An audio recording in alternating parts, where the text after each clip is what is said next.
Hello friends. ठीक है। आपको कुछ सॉल्विलिटी के बारे में बात करेंगे। सोल्यूशन चैप्टर में आपको पहले हमने सोल्यूशन चैप्टर में कंसंट्रेशन टर्म्स के बारे में बताया था, तो अब हम आपको सॉल्युबिलिटी के बारे में बात करेंगे। सॉल्युबिलिटी होती क्या है? सॉल्युबिलिटी सॉल्युबिलिटी क्या होती है? The maximum the maximum amount of solute solute can be dissolve in a unit unit amount of solvent at particular temperature is called solubility. Solubility मतलब किसी यूनिट, जैसे 1 लीटर पानी लें, 1 लीटर वाटर में हम कितना शुगर मिला सकते हैं, मैक्सिमम कितना मिला सकते हैं, उसी अमाउंट को हम क्या बोलते हैं? उसी अमाउंट को हम क्या बोलेंगे? सॉल्युबिलिटी बोलेंगे। ठीक है, उसी अमाउंट को हम क्या बोलेंगे? सॉल्युबिलिटी बोलेंगे। अब सॉल्युबिलिटी के बेस पर सॉल्युबिलिटी बेस पर सॉल्युबिलिटी के बेस पर हम सॉल्यूशन को क्लासिफाई करेंगे। सॉल्यूशन सॉल्यूशन को अगर डिवाइड करें तो 3 पार्ट में डिवाइड। पहला क्या होगा? सैचुरेटेड। दूसरा क्या होगा? सॉरी, इसको अनसैचुरेटेड कर लेते हैं। दूसरा क्या होगा? सैचुरेटेड।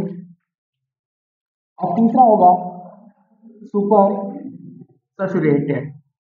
तीनों को हम समझते हैं, तीनों को क्या करते हैं? समझते हैं।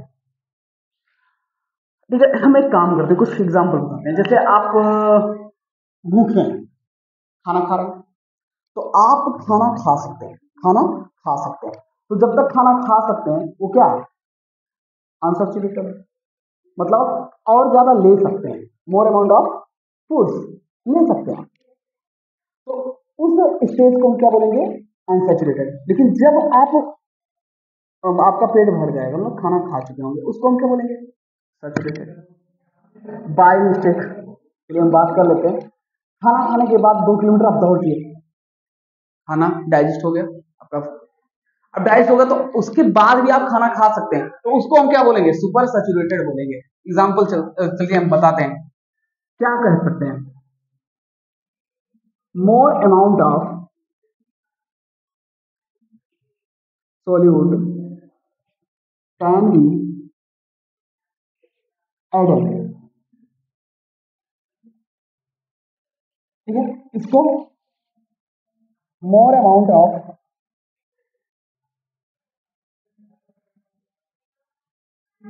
Solute can not be.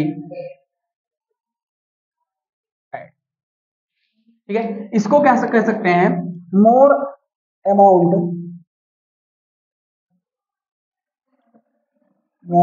Of solute can be add at high temperature, मतलब हाई टेम्परेचर पर और ज्यादा हम इसको ऐड कर सकते हैं। ओके, कितना पता चला? इतना समझ में आया? चलिए अब हम कुछ स्पेशल पॉइंट पर चलते हैं जो आपके सिलेबस में है।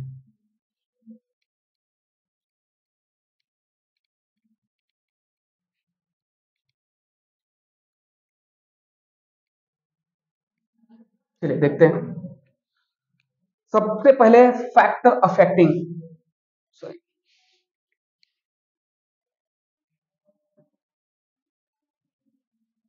Factor affecting. ठीक है, फैक्टर्स अफेक्टिंग क्या है? इन solution of sorry solubility of,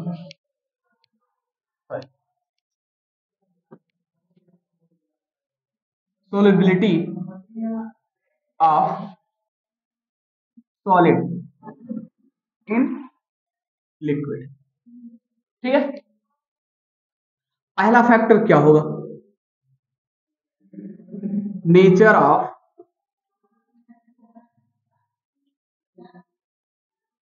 solvent.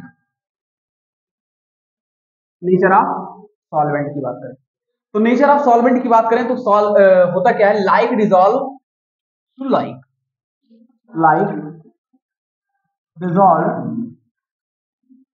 To like. कैसे? दो टाइप के होते हैं, आपको भी पता है क्या? एक होगा पोलर, अगर पोलर है, और ए पोलर है। पोलर सॉल्वेंट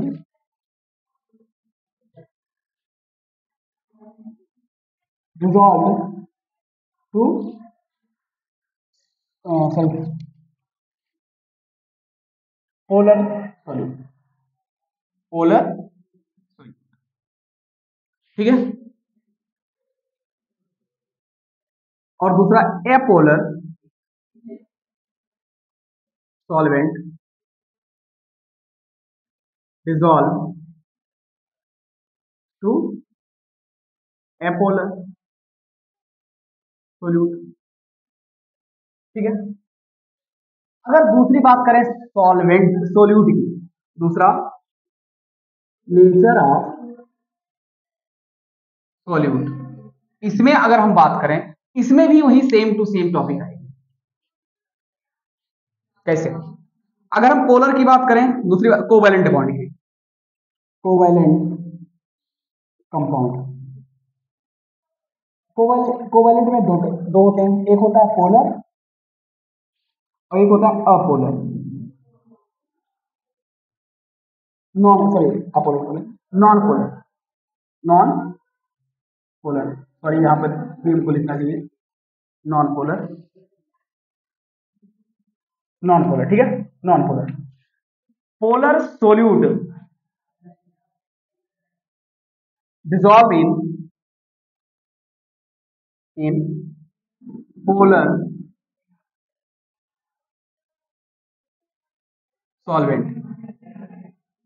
एपोलर में भी आएगा apolar, sorry non polar, non polar solvent. ये तो इसका आ गया। अगर आयनिक हो, आयनिक कंपाउंड हो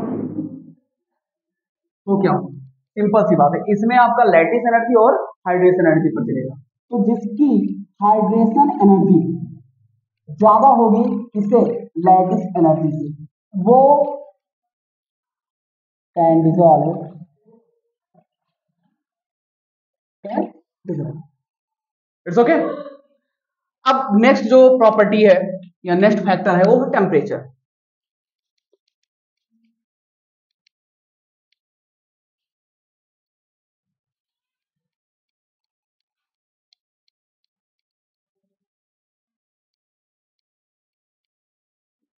नेक्स्ट क्या है? टेम्परेचर है। टेम्परेचर, तो टेम्परेचर में आपका जो प्रोसेस होगा, दो टाइप का प्रोसेस होगा, दो प्रोसेस होते हैं। कौन कौन से? एक होता है प्रोसेस, अगर कहा जाए प्रोसेस आपका दो होगा, एक होगा इंडोथर्मिक और एक होगा एक्सोथर्मिक। अगर इंडोथर्मिक की बात करें तो क्या होगा? अगर टेम्परेचर इंक्रीज है तो सॉल्युबिलिटी भी इंक्रीज होगी, मतलब temperature solubility increase with the temperature. Okay, मतलब कहा जाए तो solubility directly proportional to temperature. यहां बात कही जाए तो solubility inversely proportional to temperature होगा, मतलब अगर टेम्परेचर बढ़ा तो सॉल्युबिलिटी घटेगी और टेम्परेचर घटा तो सॉल्युबिलिटी बढ़ेगी। ये इसका ठीक है कॉन्सेप्ट है। प्रोसेस सॉरी प्रेशर है तो प्रेशर का इस पर कोई इफेक्ट नहीं पड़ता है। ओके, अब जो आपके सिलेबस में मेन जो है, जो जहां से क्वेश्चन उठाए जाते हैं या क्वेश्चन आते हैं, उसको हम समझते हैं।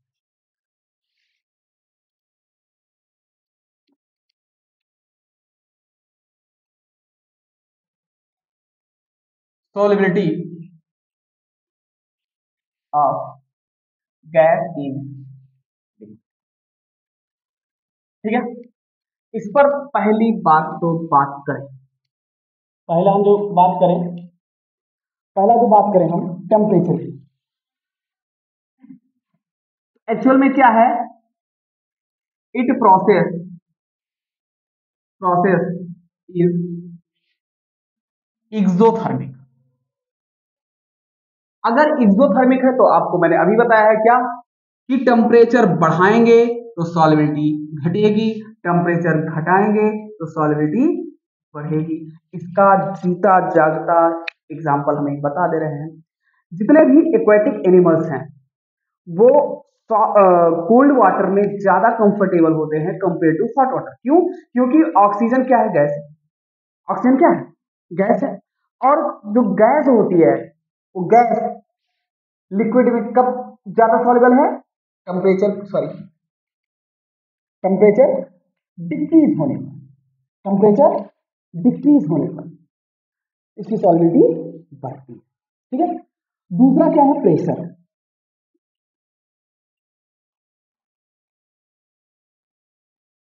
प्रेशर, तो प्रेशर बढ़ने पर सॉल्युबिलिटी बढ़ेगी, मतलब pressure directly proportional to solubility. ये प्रोसेस जो है, यही जो कंसेप्ट है, ये हेनरी लॉ का। ठीक है। अब बात आती है नेचर, तीसरा nature of gas.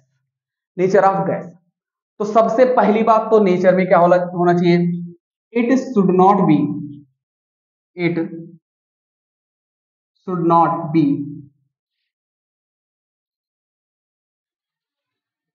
React in liquid. पहली बात तो उसको रिएक्ट नहीं होनी चाहिए। ठीक है। दूसरी बात,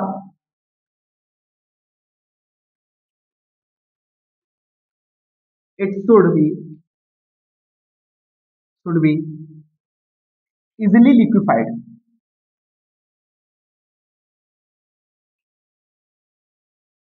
इजिली लिक्विफाइड। ठीक है। ये लिक्विफाइड इजिली हो जाए।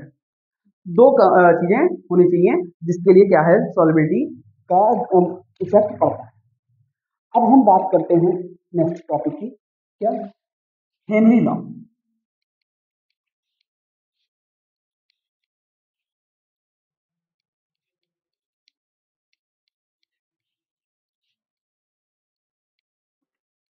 नेक्स्ट है हेनरी लॉ। हेनरी लॉ क्या कहता है, हेनरी लॉ सीधा सिंपल सी बात कहता है कि the solubility of gas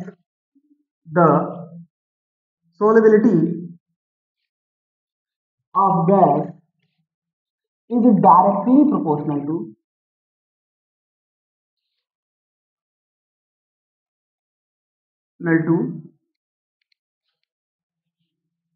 pressure, directly proportional to pressure. उसके मतलब प्रेशर के डायरेक्टली प्रोपोर्शनल होता है सॉल्युबिलिटी, मतलब P प्रोपोर्शनल टू। लेकिन बात आ गई प्रॉब्लम की, क्या प्रॉब्लम आई, इसकी प्रॉब्लम ये आई कि इसको हम कैसे समझ सकें या फिर मतलब इसको कैलकुलेट कैसे करें। एक साइंटिस्ट आए जिनका नाम था डाल्टन। क्या नाम था, डाल्टन। तो डाल्टन ने अपना एक लॉ दिया, डाल्टन इंटरप्रिटेशन लॉ। तो उन्होंने क्या कहा कि the partial pressure of gas is directly proportional to their mole fraction. Their mole fraction मतलब डाल्टन्स इंटरप्रिटेशन लॉ। उन्होंने क्या कहा, सीधी सी बात है, P डायरेक्टली प्रोपोर्शनल टू काई। तो ये अगर कहा जाए तो P इज के एच काई हुआ। ठीक है। जहां के एच क्या है, हेनरी कांस्टेंट। ये आपका डिपेंड करता है गैस पे, किस पर डिपेंड करेगा, गैस पे करेगा। अच्छा, इसका छोटा सा ग्राफ बना लेते हैं, प्रेशर का और काई का।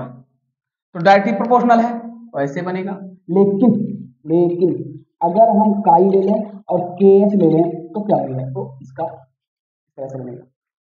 ठीक है, आई होप आपको ये चीज समझ में आया। ठीक है, ठीक। तो एक छोटा सा पॉइंट है, इसको हम बता दें। ठीक है, लिमिटेशन क्या है, limitation of Henry law. Next point आता है लिमिटेशन ऑफ हेनरी लॉ। तो सबसे पहली बात, सबसे पहले प्रेशर बहुत ज्यादा नहीं होना चाहिए। Pressure should not be too high. Pressure बहुत ज्यादा नहीं होना चाहिए, प्रेशर बहुत ज्यादा होगा तो भी सॉल्युबिलिटी कम हो जाएगी। सेकंड, टेम्परेचर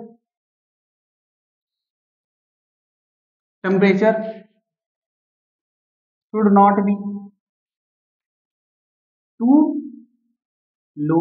बहुत ज्यादा अगर टेम्परेचर भी कम हो गया तो वो सॉलिड में कन्वर्ट हो जाएगा, सॉलिड में सॉलिडिटी बढ़ेगी नहीं, सॉलिड हो जाएगी। तो सॉलिड में अगर वाटर सॉलिड हो गया तो बताइए कि उसमें क्या घोलोगे, गैस मिल जाएगी? नहीं मिल पाएगी। दूसरी बात, सॉरी तीसरी बात, gas should not B react with water with liquid. इसको रिएक्ट नहीं होना चाहिए।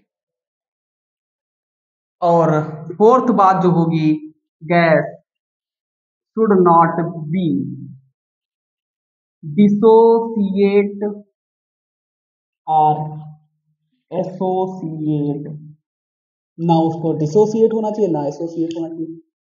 ठीक है, ना ब्रेक होना चाहिए ना उसमें ऐड होना चाहिए। अगर ऐसा हुआ तो फिर क्या करेगा, जैसे HCl को वाटर के साथ मिला दो, क्या करेगा? वो सॉल्युबल नहीं होगा, वो उसके साथ रिएक्शन करेगा।